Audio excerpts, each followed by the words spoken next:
Good evening, welcome back. This episode was with Angelica Oung, who is one of the greatest Twitter follows out there. She's a journalist reporting from Taiwan. Angelica describes herself as Taiwan's number one neoliberal shill, which is something we sort of get into explaining exactly what that is. She's a business reporter and focuses heavily on energy and technology, very pro-nuclear, and ultimately just a terrific voice coming out of a part of the world which doesn't have so much English coverage coming from within it. So she's half American, half Taiwanese, has lived half her life in Taiwan, half her life in America. She's back in Taiwan now and she's reporting from there, and she's turning out some great pieces, obviously talking about the semiconductor industry in Taiwan, which is so focused there on TCMS. But then also there's the ever-present theme, which is this underlying geopolitical risk of China's relationship with Taiwan. So there was way more stuff that I wanted to speak with Angelica about, but we kind of got bogged down and ended up doing 70, 80 minutes on just the China-Taiwan relationship because there's just so much to it. And the good thing is we barely even scratched the surface on it as well, which is kind of crazy. But Angelica's going to come back where we just sort of romanticize Taiwan for about an hour, which is what I really wanted to do, irrespective of its geopolitical risk. Because that's the thing, there is such a huge political risk to operating a business in Taiwan right now, or operating as an individual in Taiwan right now, or operating as someone in the media who's a foreign expat right now, when the island could be a hotbed of so much innovation and, what's the other word?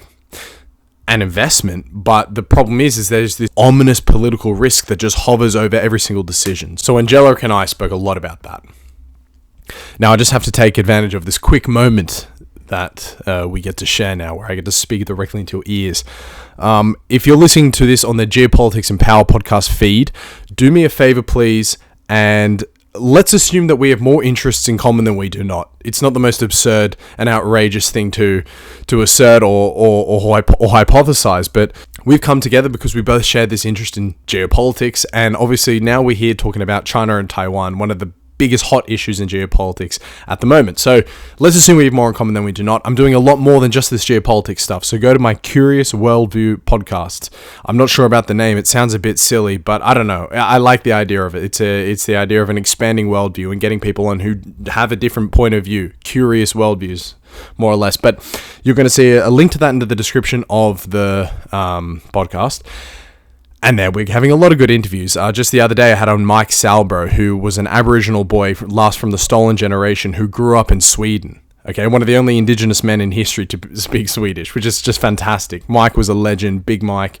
So interviews like that, and then other stuff as well. I also did an hour with Stephen Hicks on Friedrich Nietzsche. So there is other stuff to be consumed. Obviously, we're here for the geopolitics, but if there is other stuff that we could perhaps share interests with, go over there and support me there, because the thing with this content creation thing is discovery is the most ridiculous and hardest part. You know, it's a domain of extremistan, and if you know what that means, you know what that means. If you don't know what that means, there's an Nassim Taleb and Inserto podcast, which you can also go and find out what that means there as well. So look, it's a lot.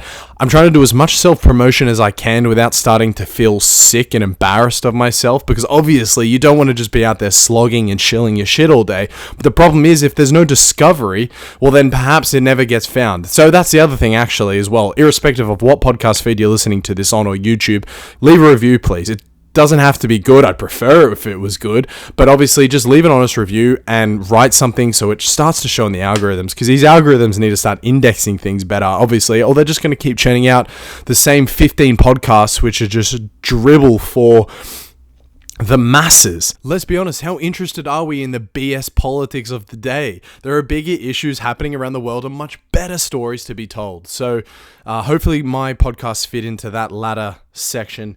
And that's all from me. That's maybe a little bit too much again, but I'm sorry. Thank you so much for listening. You're an absolute legend if this audio is coming through your ears right now. I really, really do appreciate it. And I'd love to hear from you. I'd like to actually learn a little bit about the people listening to this stuff. So please reach out. And finally, this is my conversation, part 1 of what is going to become a multi-series with Angelica Oung. Well, Angelica Oung, welcome to the podcast. Thank you so much for giving me the time. Hello. I'm so glad to be here.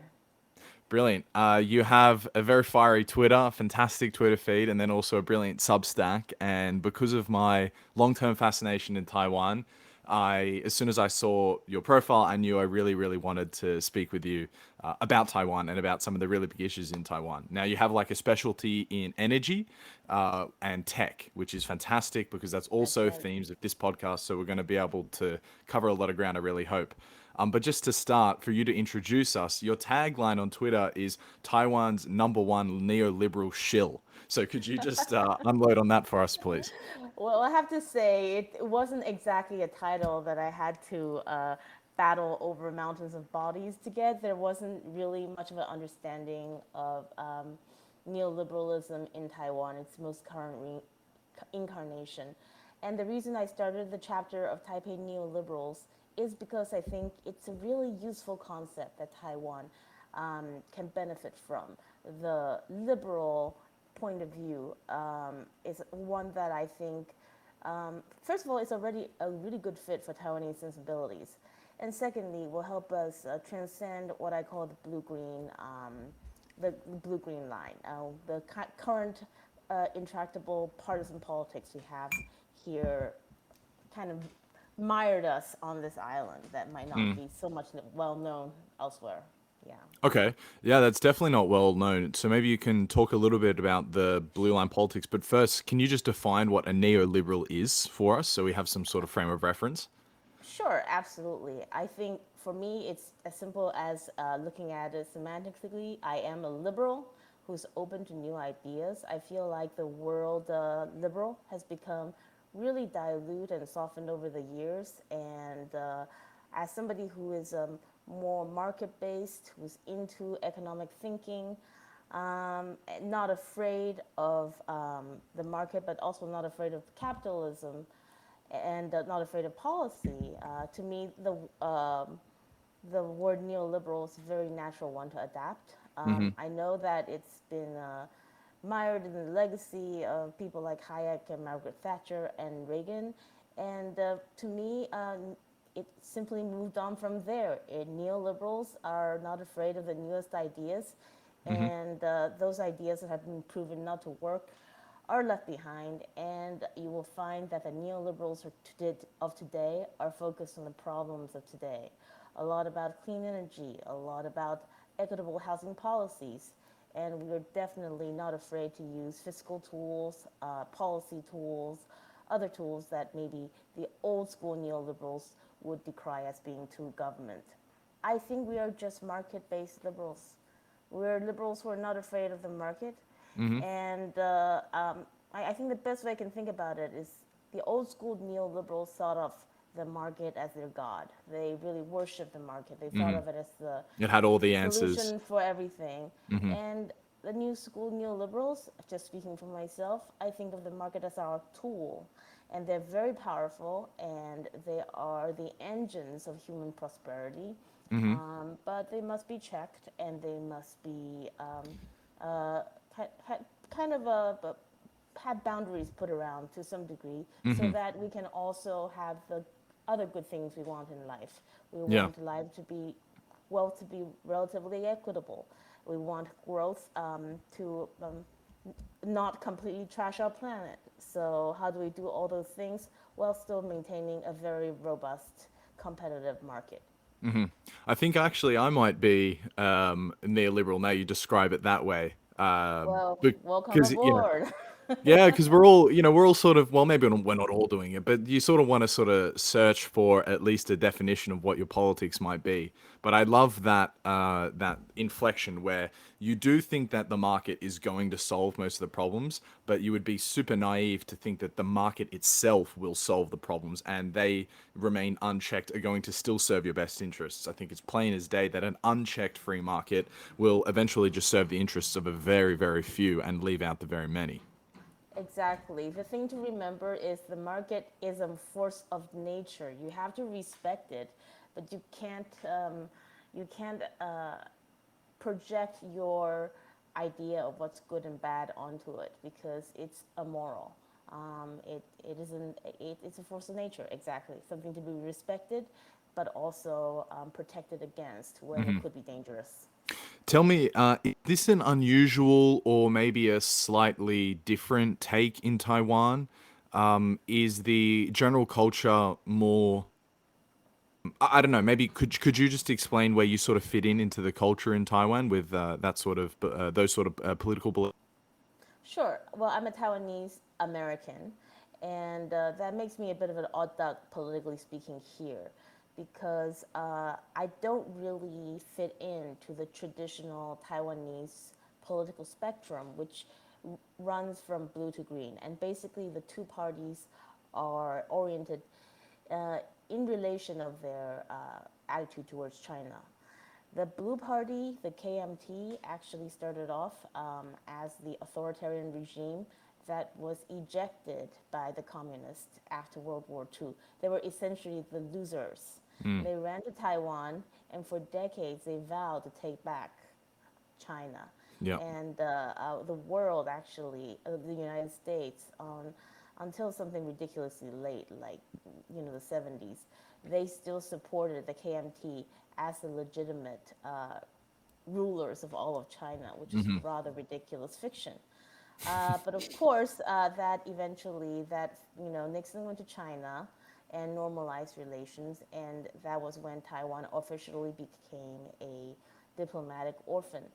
The dictator Chiang Kai-shek remained on the island and continued his authoritarian regime, Hmm. um, but he also did a bunch of industrial policy that was undeniably successful. Today's TSMC came from the authoritarian central planning from the authoritarian Hmm. time. Taiwan's transformation into a powerful export-oriented democracy came from that era. And eventually, probably with some pressure from the US, but also with pressure within the island, the Taiwan stuck the landing towards becoming a democracy. Hmm. And Chiang passed on the leadership to his son, and his son critically did not pass on the presidency to another family member, but to a party member who was sympathetic to uh, democracy. And Hmm. that was President Li Denghui of the KMT. And even though he was the KMT, he democratized the country, opened it up to elections. Hmm. And since then, we have had two successful, bloodless, although not unchaotic, well, but fairly smooth transitions Hmm. of power, although certainly the politics here is very, very, you can say it's suffering from a lot of the growing pains of young democracy. And the opposition party that arose, the Green Party, they're in power right now, the party of President Tsai Ing-wen, Hmm. and they are more anti-China in comparison to the KMT. Ironically, because the KMT, who have vowed for so many decades to retake China, are now the party that is relatively close to China and wanting to do more business with China. And now there's a lot of internal tension because after seeing what's been going on in Hong Kong and Xinjiang, I think the idea of being close to China is very scary to a lot of Taiwanese people. Yeah, understandable as well, given the history. I'm sorry, there's just some construction genuinely happening right outside my window, which is distracting with the.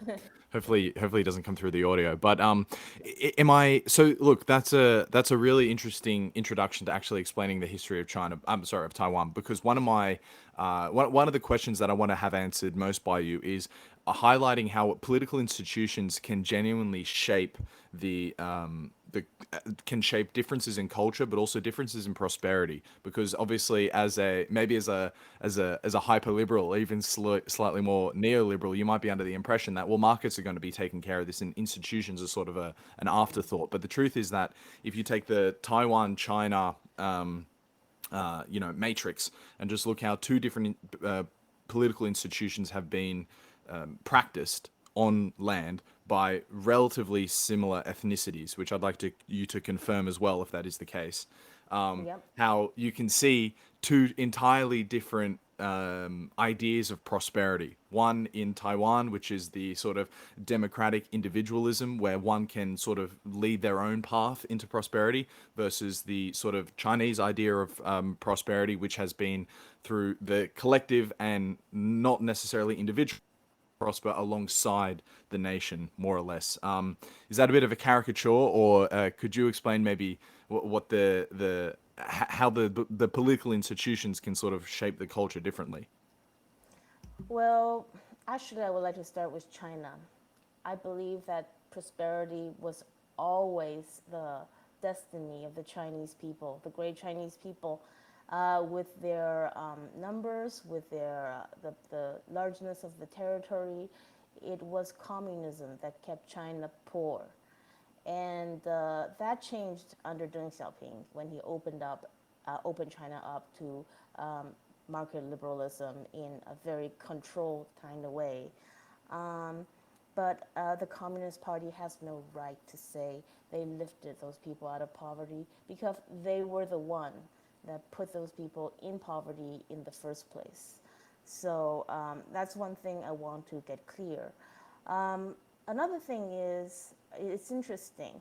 We've always assumed that this is axis between liberalism and market freedom and capitalism on the one end, and on the other end, we have communism, poverty, authoritarianism. And what we've seen, what has become really increasingly clear in the past few years, is that those things can be successfully unbundled. I myself was a relative China dove as recently as a few years ago before Xi Jinping took power. I assumed that as China got rich, it would inevitably start demanding more freedom and that it will liberalize along the lines of the whole, I guess I'm really aging myself, but in the 90s, Francis Fukuyama at the end of history, Hmm.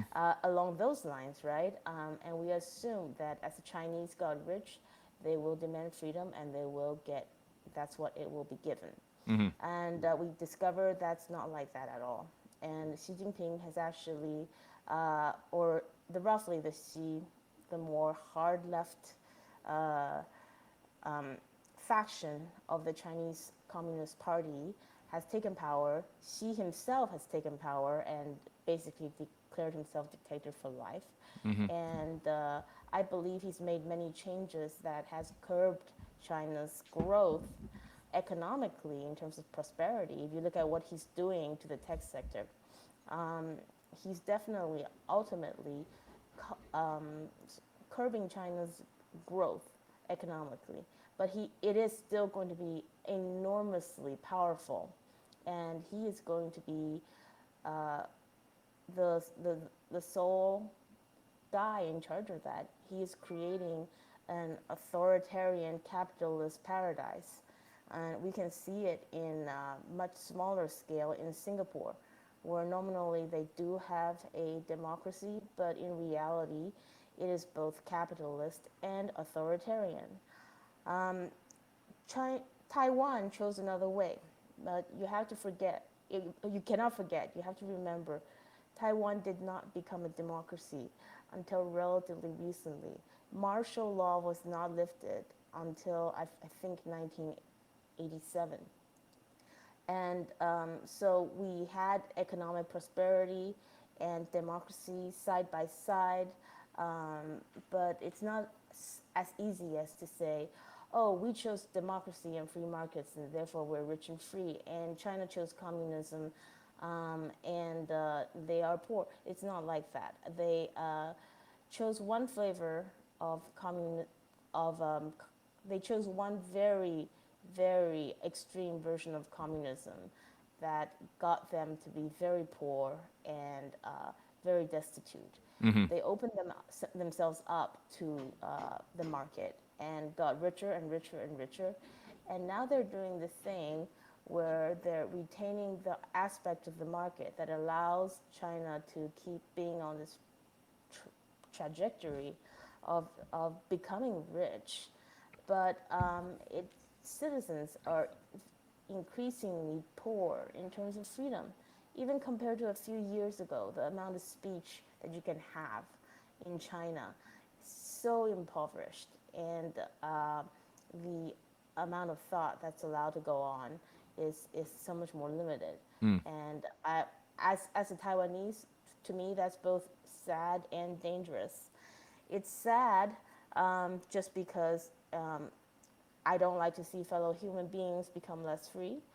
And it's dangerous because whereas previous Chinese leaders that are more liberal, like Hu Jintao, had said things like, well, the unification of China and Taiwan might take place in 1,000 years. Who knows when it might happen? Xi Jinping has made it very clear, as recently as yesterday or the day Okay. before, whenever the Chinese centennial was, that this is something that he would like to see done on his Hmm. watch. That reuniting Taiwan and China is a big goal of his, and that obviously has gotten both the America, the Taiwanese obviously, but also the Americans and the Japanese very worried. Yeah, understandably. Look, there is so much there. I want to ask you if you could expand on that Singapore comment, just because I think that might be a sort of new take on Singapore that people might not necessarily be familiar with, because it is seen from the outside as this um, hyper example of prosperity and how good institutions can lead to both economic freedom and individual freedom. But it sounds like you might be thinking a little bit differently about that. I I don't think of Singapore as being particularly free. I think that even though they nominally have elections, it's set up in such a way that one party perpetually holds power, and they sue the pants of anybody who defame their leader. And I personally know a reporter who works Mm, out of Taiwan right now, who was sued for reporting the truth because he did so in a way that reflected badly on the authorities. mm-hmm. I think Singapore has mastered the formula of ruling with the iron fist in the velvet glove, and you can That's a go nice there phrase. and you can. It appears to be a very nice, free, clean, liberal place, but it really isn't. Mm-hmm. And it you can actually also see in that it's one of the rare countries that has congratulated China on its centenary. It's Mm-hmm. very, very friendly with China. Sure. And I think that China would probably, has probably taken crazy notes on Singapore on how to retain economic dynamism while retaining authoritarian control. Mm. So you're in Taipei right now, right? I am. And I am starting to think, and I probably should have known this beforehand as well, but that China is going to be the central variable to really any question I ask you about Taiwan. How much for you is that sort of a what's the right word? How much fatigue do you get over the emphasis of China in your life when you're living in Taiwan? Well, I think it's a huge problem, and it's caused a huge dysfunction in the politics. Because right now, as I told you, there's the Green, Green Party, who's more oriented towards, sorry, away from China, and the Blue Party that is more oriented towards China.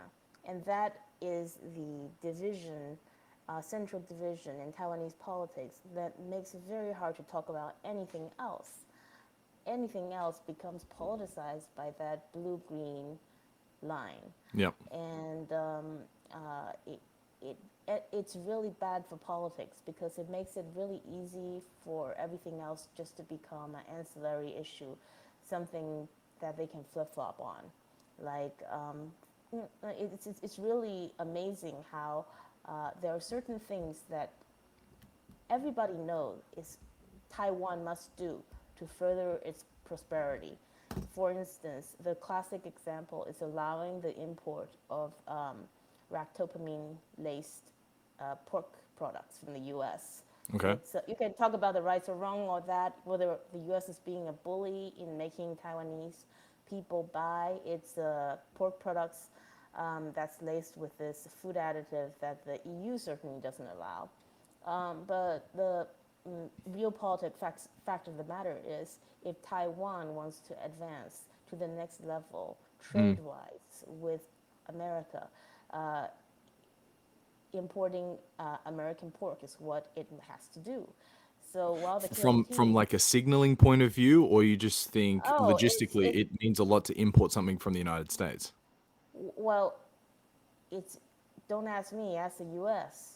That is the Oh, I see. condition they have Yeah. put on the table. It's like if Yeah. you don't buy our pork, there's no way you're getting a bilateral trade agreement from us. Understood. So it's So the sort of geopolitical undertone of everything, the sort of soft power absolutely. play. How much of your emphasis are you putting in us against our number one geopolitical enemy, China, and so forth? Okay. So, well, while the KMT was in power, it tried to open up ractopamine and meat products, while the opposition DPP tried to shut them out. And guess what? As soon as the power change happened, it's the President Tsai who ultimately allowed the ractopamine pork in. Well, the KMT are so incensed by this move that they themselves pushed for while they were in power. They were chucking pig guts on the floor of the legislature to protest how terrible it is that the DPP has compromised the food safety of the Taiwanese people. So it's pure demagoguery, and the import of the ractopamine pork did have the effect that you would expect, Yep. and there's been a renewal in Taiwanese American trade talks, and that's great. But it's if a situation were reversed tomorrow, if somehow magically it's the KMT that's in power and the DPP that's out of power, there's no integrity in their positions. You know, the KMT would be pushing for more racto pork and more trade, while the opposition would try and sabotage that. And that is just one signature issue. It's the same for just about every other issues. There are a raft of issues that the two parties are just trying to sabotage each other rather than truly holding on to a set of core principles that you can rely on to them to keep consistent from election to election. I feel like that's the least you can expect for any political party. Sure. You do see a lot of that, by the way, in the United States. As soon as the Republicans get in power, they forget all about deficits. And as Yeah, of soon as they're course. out of power, all of a Yeah, sudden yeah, they yeah. start yelling about the deficit that they ran up on their watch. It just But that's like it's a terrible. Yeah. that's a core failing function of 4-year terms, 5-year terms, of short turnaround democratic terms. Everyone's Yeah. incentives are totally misaligned, because the person I at the think top is self-incentivized versus yeah. that I think that is both a universal dysfunction that democracies with these 4 or 5 year terms and two-party systems have to solve, and it's something that's exacerbated in Taiwan because everything comes down basically to this very tribal understanding of how do you feel about China. And so all the loudmouths are on one side or the other. But we know that there are these voters in the middle because the polls keep shifting. So right now, and domestic bread and butter issues do move the needle a lot. Um, so basically, you have a, if I want to describe the Taiwanese political landscape in a nutshell, you have hardcore partisans on the left and right who are purely defined by their relationship with China, Yeah, wow. and Such a a one whole topic bunch issue. of silent middle voters who are influenceable by bread and butter issues, but is instead of causing each party of trying to build a better Taiwan, we've started this is a cycle where the hardcore people just try and sabotage the other party's achievements to try and move middle voters on their side, while they themselves are ideologically powered purely by the China issue, whether Yeah. they're more pro independence or more pro China. And I myself am shocked, like because I would personally love to see two parties that are vibrant and viable, and that they can sort of settle into their own issues. I would like to see the KMT become a center-right party that is more pro-market and strong on bread and butter issues. I would like to see the DPP embrace its roots as an activist party that is strong on labor rights, immigrant rights, and protecting the environment. And it's not the way it happened at all. And now I actually consider the KMT on the verge of becoming a, uh, a party where they harbor, hate to say it so strongly, but traitors. Right, right. And a Two, trader is someone who is more pro-China than they are pro-Taiwan. exactly.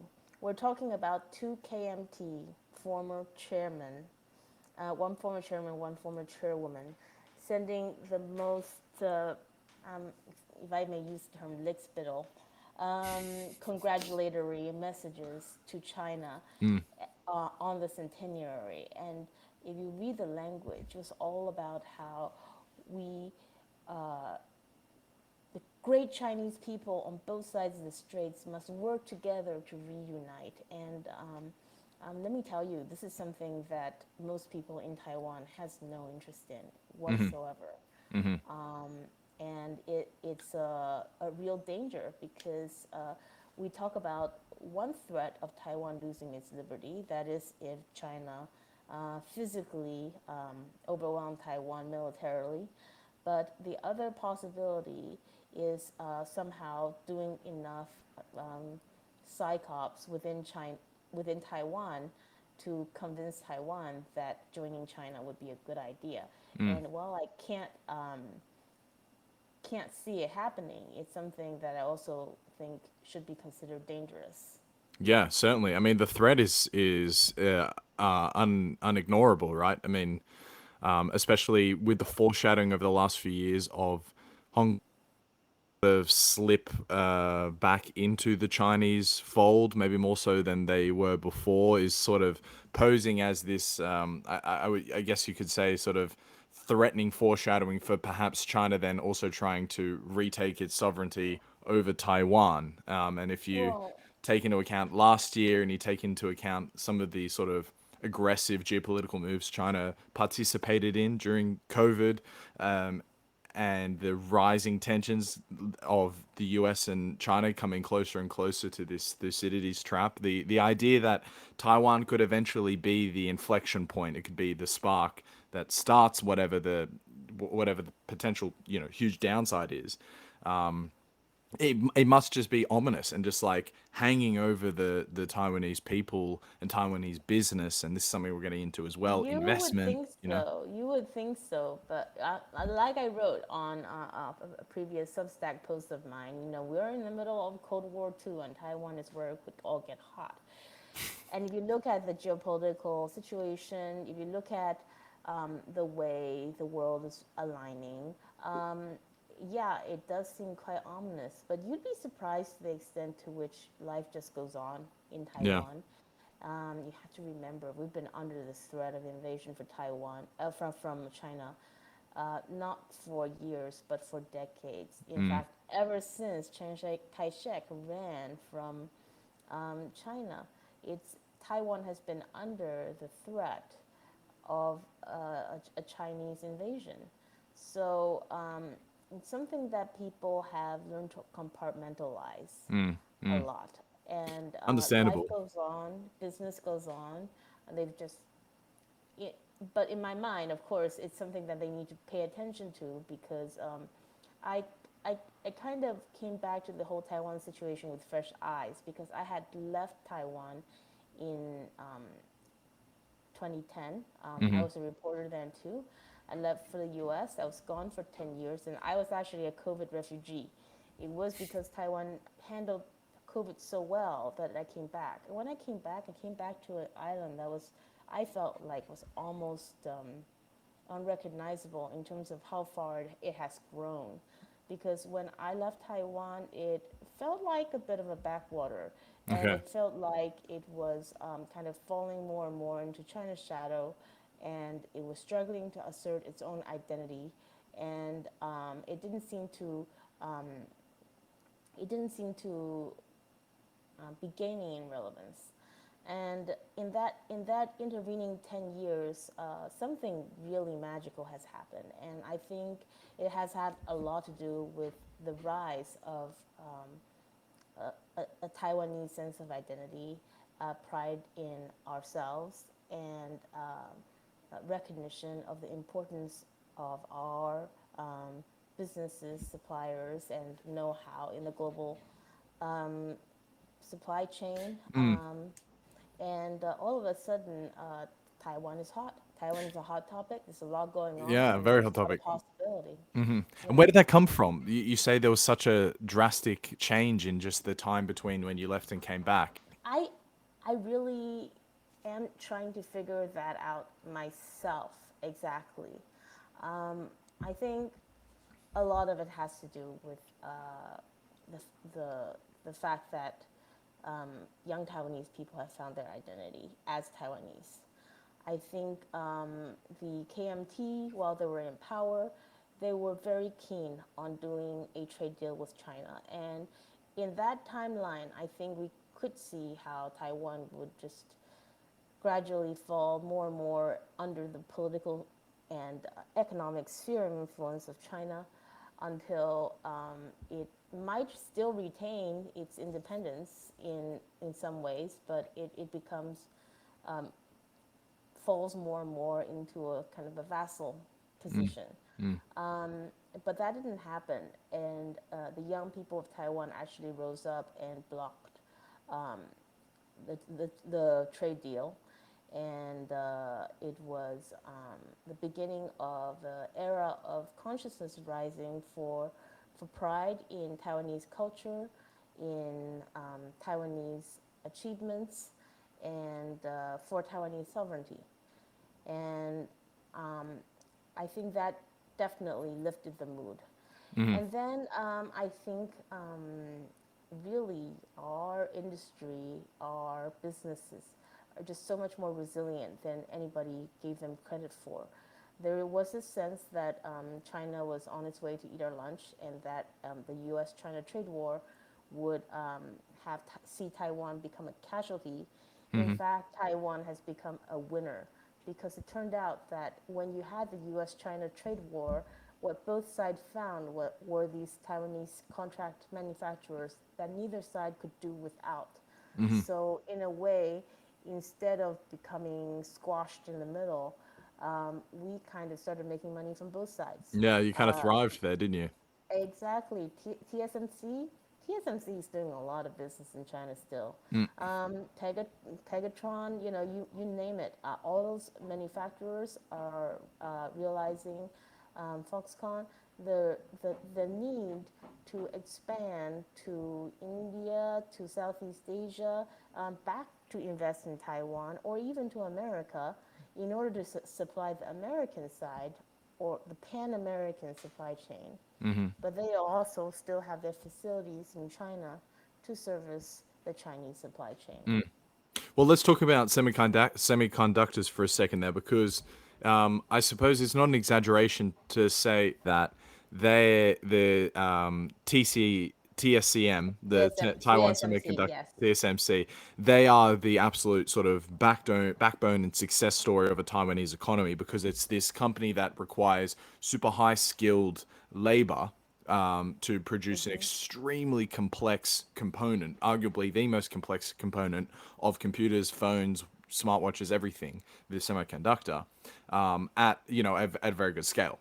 And manufacturing, compared to China's extraordinarily low sophisticated labor generally. Now they do have exceptions, but just generally, like they were the cheap labor of the world, but Taiwan wasn't going to be the cheap labor of the world. Instead, you were going to be the sophisticated manufacturer of this terribly difficult product to make of the world. Now, that's the preamble to say, what is the situation now for semiconductors? Because it is my understanding that both Apple, and China and Korea, Samsung, are all producing these components now as well, and perhaps that increased competition could be quite threatening to Taiwan. I think you've got it the other way around. First of all, a little bit of a preamble into TSMC. The free market did not give us TSMC, and no one person gave us TSMC. TSMC was the product of industrial policy, and it was a product of U.S. Taiwan cooperation. And over the years, TSMC has been neck to neck with Samsung and America's Intel. And even as recently as just a couple of years ago, Intel was still in there. You know, it wasn't. We look at Intel now, we're like, oh my God, they're complete losers. But it wasn't really that clear until a few years ago that Intel has dropped out of this race to basically there are all these companies, right? They're all doing the more and more race, Yeah. and it was like the smaller you get, the more capital intensive it became, and the competitors dropped out. Like Yeah. there used to be tons of other competitors. Taiwan's own UMC was on that track, and it dropped out. And then finally, you were left. It was pretty clear. It was Samsung from Korea and TSMC in Taiwan that were still on the cutting edge. The last two. And I think it only became clear. People forget this. It happened so recently. It's only been in the past year when it really became definitive that TSMC is quite a bit ahead of Samsung. And after years of getting the edge on each other for a little while before Sure. being overtaken again, TSMC has just dominated. And this has created a very interesting geopolitical situation because all of a sudden Taiwan's problem was the world's problem. One thing that I want to make clear: China cannot just conquer Taiwan and take TSMC for itself. It doesn't work like that. TSMC is a very important, but it's a very important chain. It's a key chain, but it is still only a chain in the global semiconductor supply chain that is incredibly complex, and Sure. it involves upstream technology from the U.S.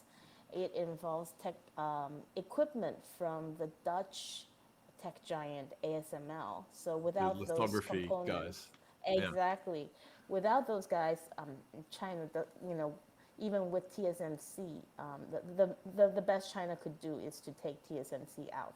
Yeah. But still, you can imagine countries getting nervous, right? The source of their most advanced chips are on this island that is running short on water and electricity and under a threat of Huge invasion geopolitical risk.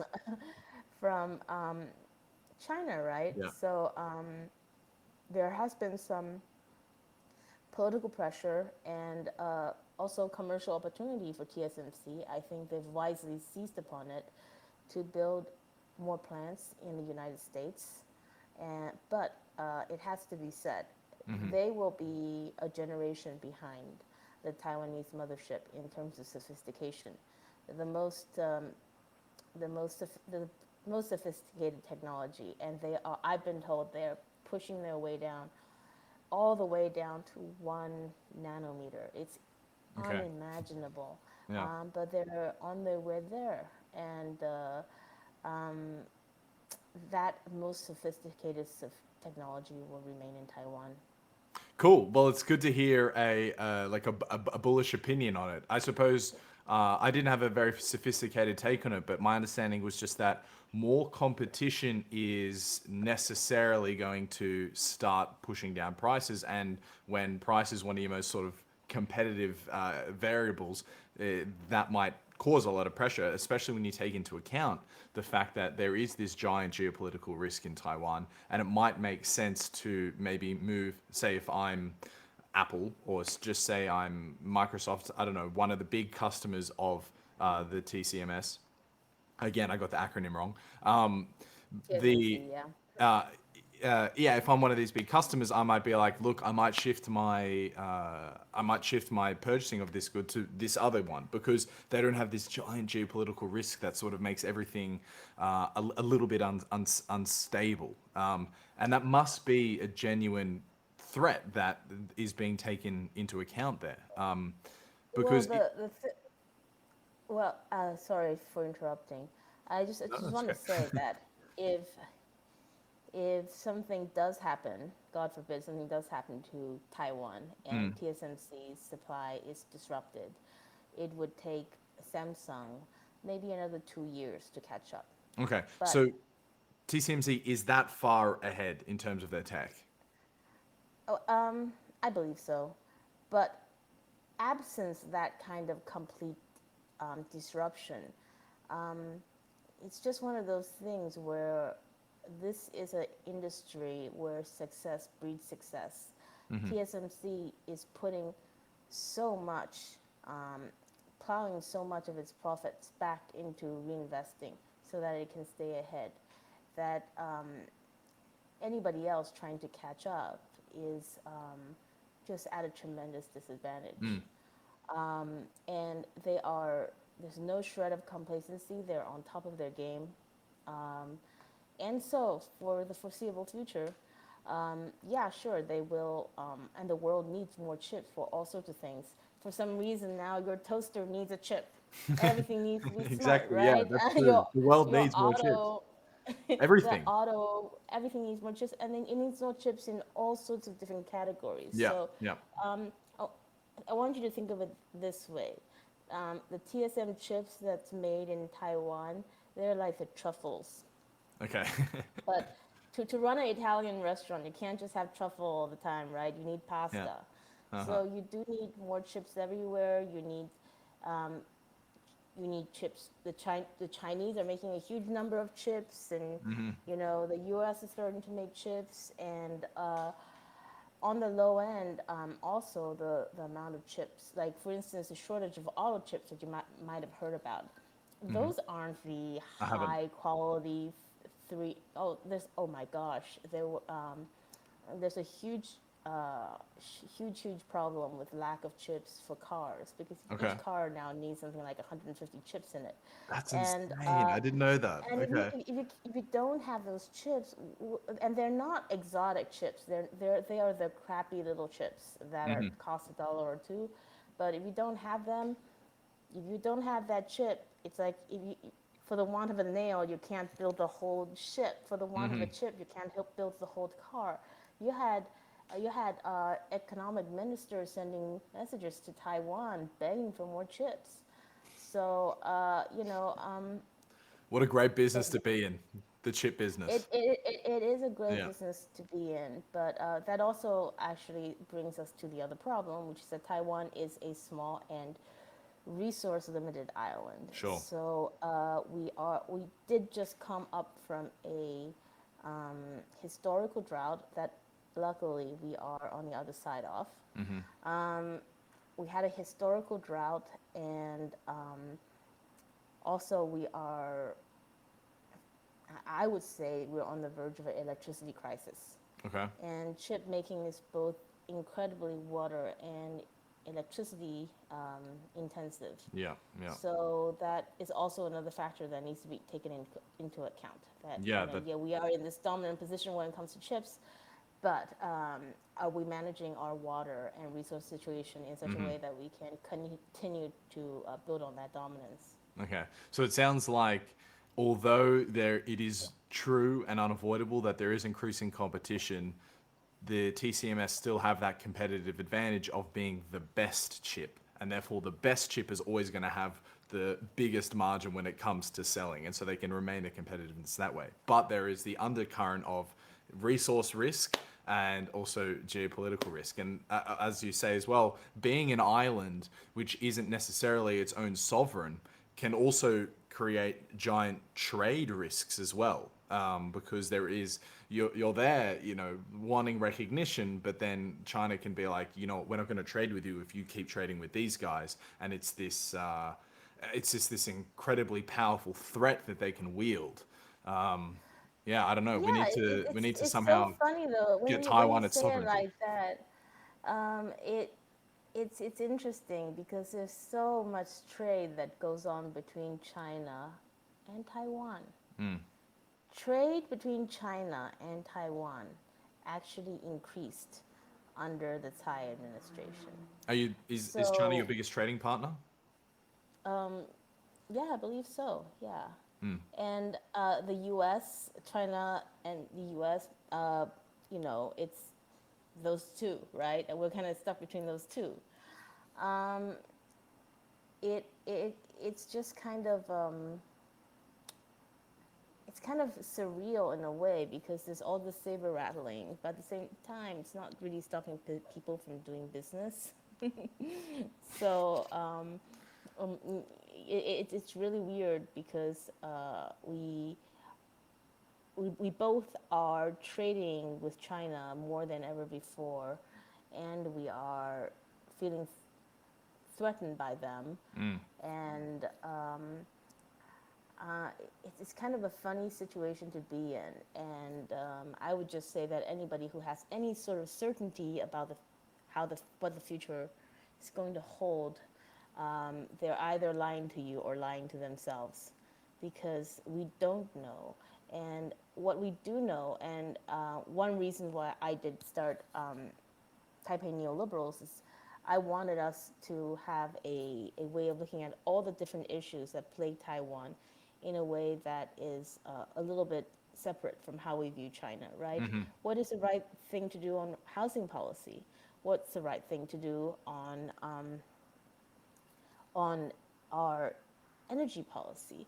All those things have a right answer, and we deserve a forum to debate that is away from the whole blue-green, pro-anti-China, highly emotionally charged subject, right? Yeah, I think yeah, a strong Taiwan is a Taiwan with a good self identity, with plenty of friends abroad, is going to be the safest for Taiwan. And as a geopolitical realist, I believe that it's probably best for Taiwan to dial down the rhetoric for independence, because unfortunately it is what is very, very triggering for the Chinese. And sure. I understand that's just so unfair. Hmm. I Hmm. feel like I'm a coward just saying that, but it's one of those things where you Yeah. have to recognize the geopolitical position you are in. But what has been very good is, while sort of not pushing China's button on the sovereign issue, is to create the Taiwan brand, really burnish that Taiwan international presence as the friendly, democratic, politically democratic, legally transparent place where you can do business, and you can feel welcome. And I think you mentioned a little bit in your questions about being a good place for digital nomads, try and grow our startup sector, and make it so that we are a fact on the ground in the international geopolitical social realm.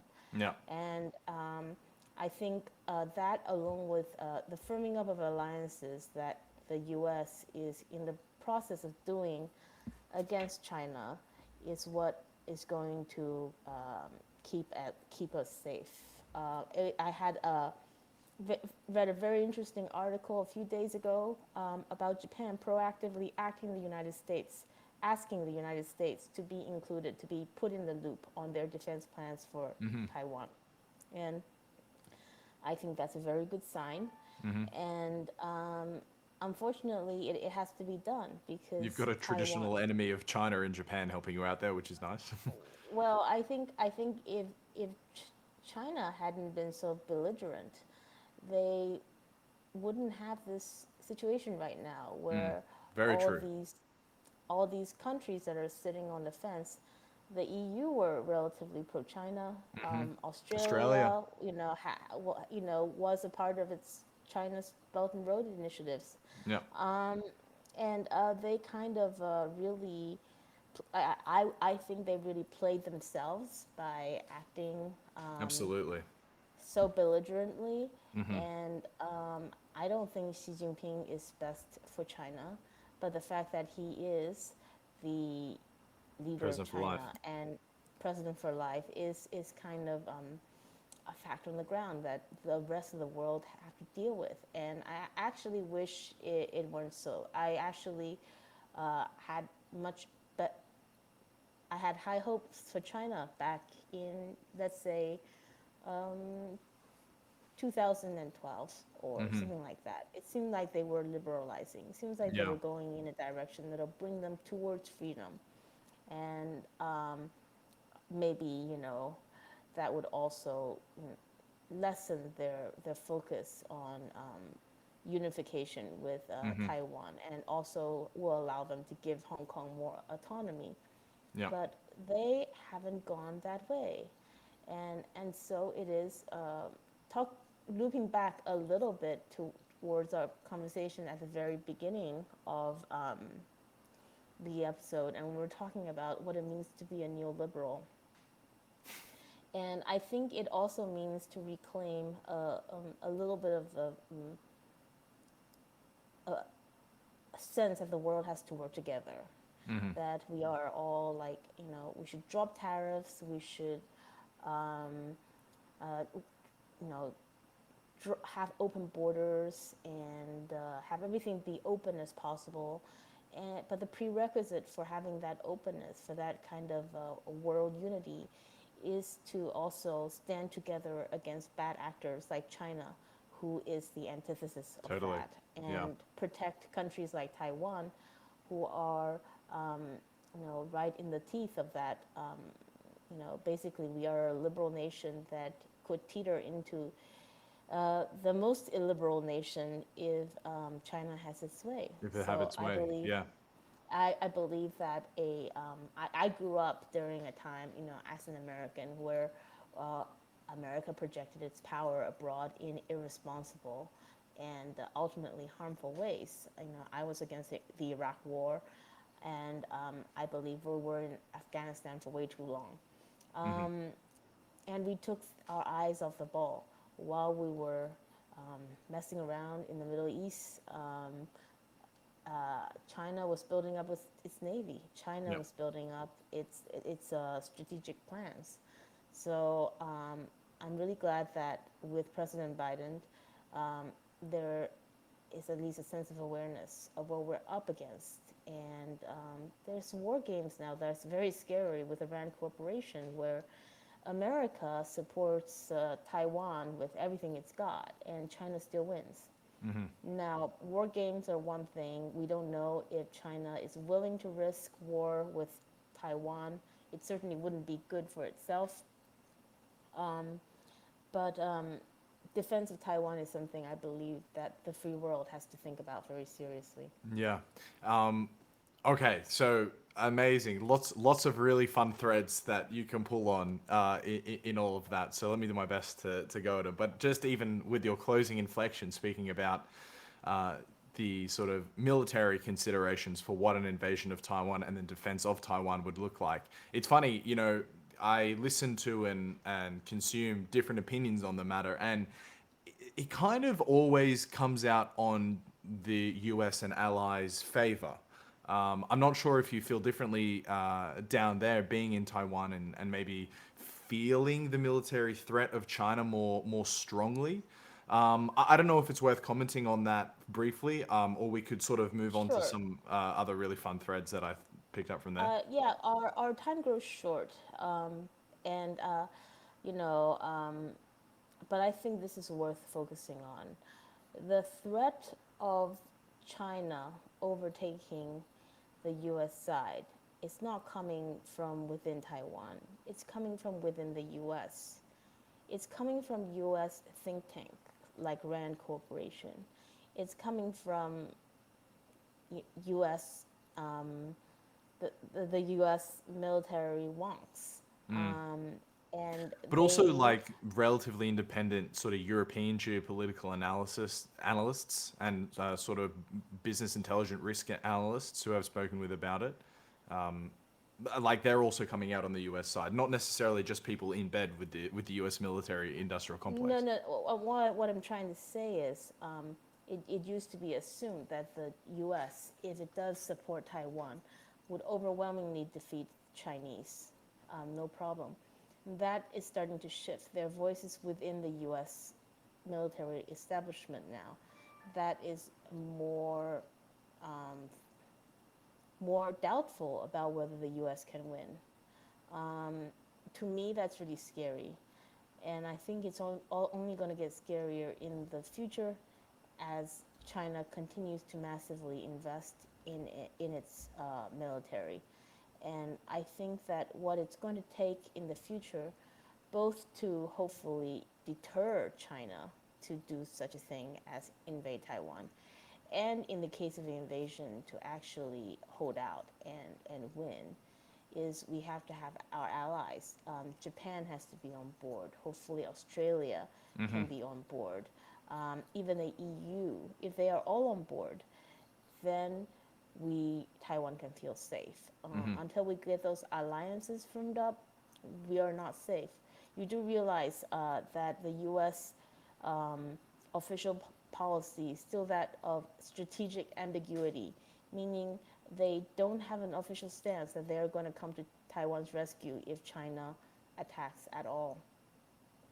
Isn't the understanding that the that China won't do anything aggressive as long as the US doesn't recognize Taiwan as a sovereign nation?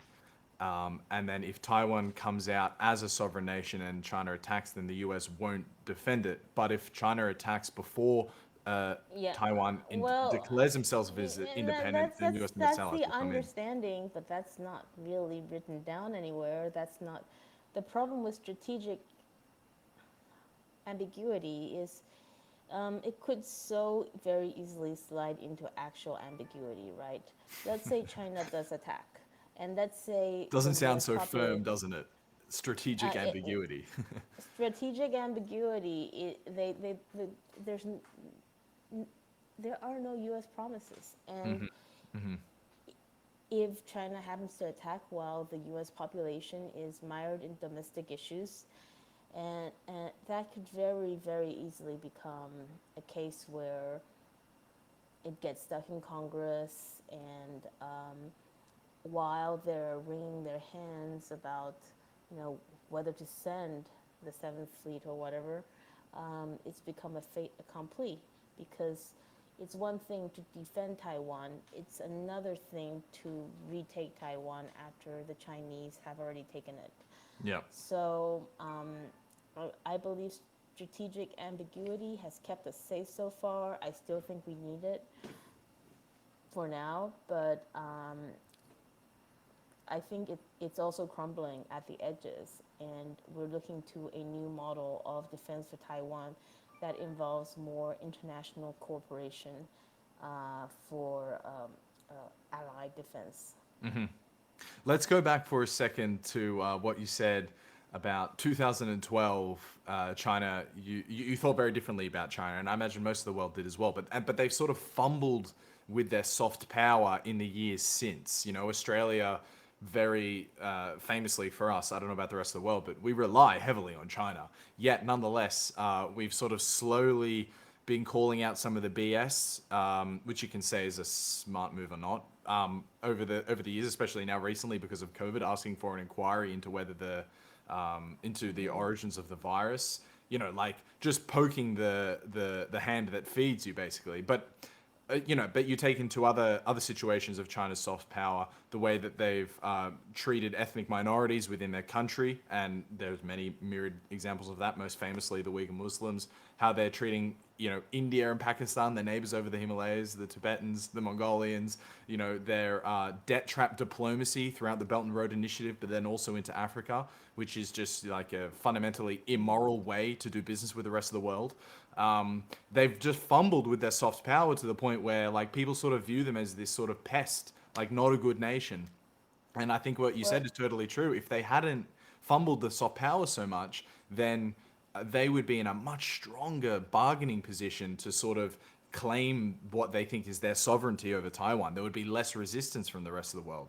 But I think the rest of the world is just getting more of an insight into maybe what China's real intentions are, and perhaps whether we agree with them at a moral level as to what sort of a nation they are.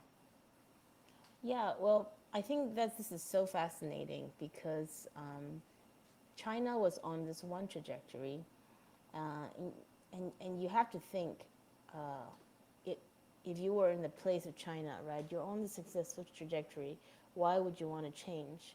And that's where you would make your mistake because you put yourself in the place of China, the nation with all its people. But really, you need to put yourself in the mind of the decision maker, the people in charge, the CP. The overriding imperative of every organism is to survive. And the CCP could see the everything that you described as well as, you know, it's of course sees it even better, all those dynamics towards liberalism, towards the party losing more control. And the writing that it saw on the wall was that, okay, if China goes in this direction of liberalism, we are eventually going to become more and more irrelevant. We're going to become eventually more and more challenged.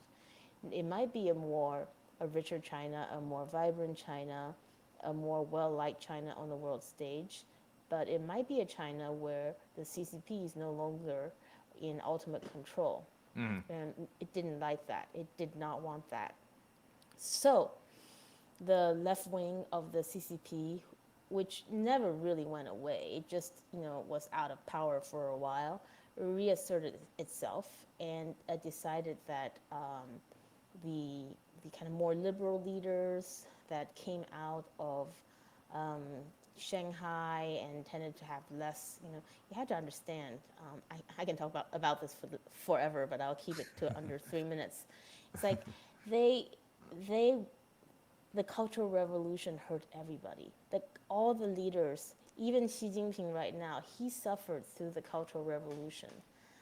And different leaders took different lessons from the Cultural Revolution. Some leaders, like Wen Jiabao, what they took from the Cultural Revolution is never again, and they set a date for them leaving office when they went in. But I think the lesson that Xi Jinping took from the Cultural Revolution, having been the one who suffered, was I never wanted me or my family to go through that again. And the only way I can ensure that happens is to become the top guy and then never, ever leave that Let go. position. And I think that is a position that he has taken. And it's not good for China, it's not good for the world.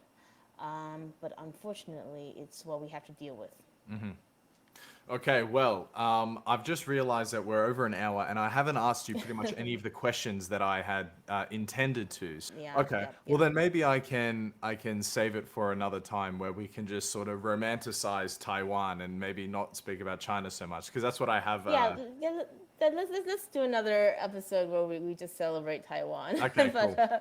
I think China kind of took over as um, As in it an does, unwelcome fair way, enough. as it does Yeah, yeah, all the time, all over the yeah. place. But Then I let also me. I also enjoyed today's conversation, and it was an important one. So I'm glad we Yeah, had cheers. the No, time. I really loved it as well.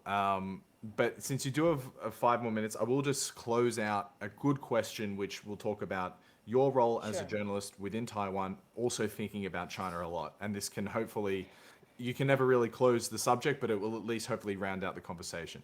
sure, of course.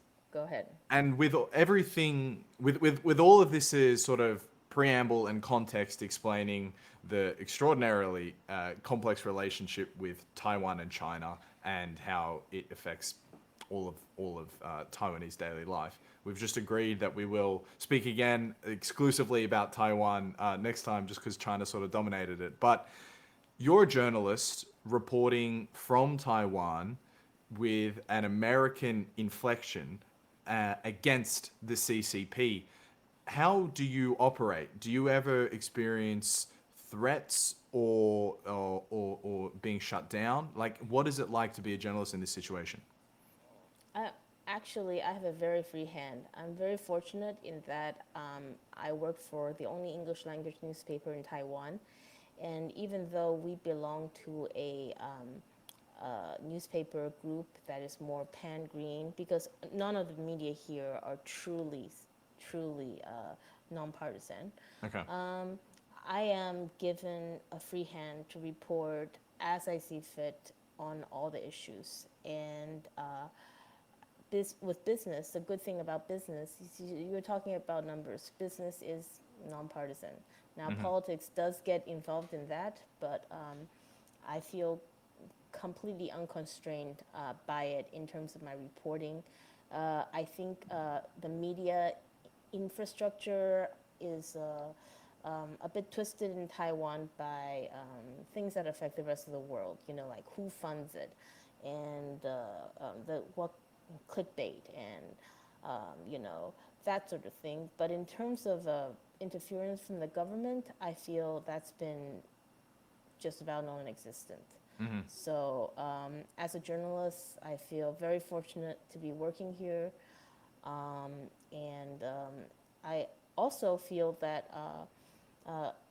very lucky to be able to, you know, hold the government's feet to the fire. There is a tradition here where if something goes wrong, they all go out and, you know, stand in a line, and they have to answer questions from reporters. And sometimes I wish the reporters will make, you know, better use of that. But as you have seen with the recent COVID outbreak in Taiwan, the CECC actually has a daily press conference where they have to face reporters each and every day and come up with some answers. And I think, despite the most recent outbreak, the transparency and the frankness of the government, and the ability to just get things done rather than trying to hush up the bad news is why Taiwan has done relatively well in fighting COVID. Oh well, that's encouraging to hear that there isn't any sort of yeah, shutdown. That's also something we're going to speak about next time. Chinese spies, whether you feel that influence in Taiwan as well, whether it's in business or in newspapers and stuff like that. Wow, it's a very interesting subject. I'm be interested to get into that. Okay, well, I have Well, to thank let you you very go, much, but Ryan. thank you It's very been a much. great conversation, and I look forward to hearing it.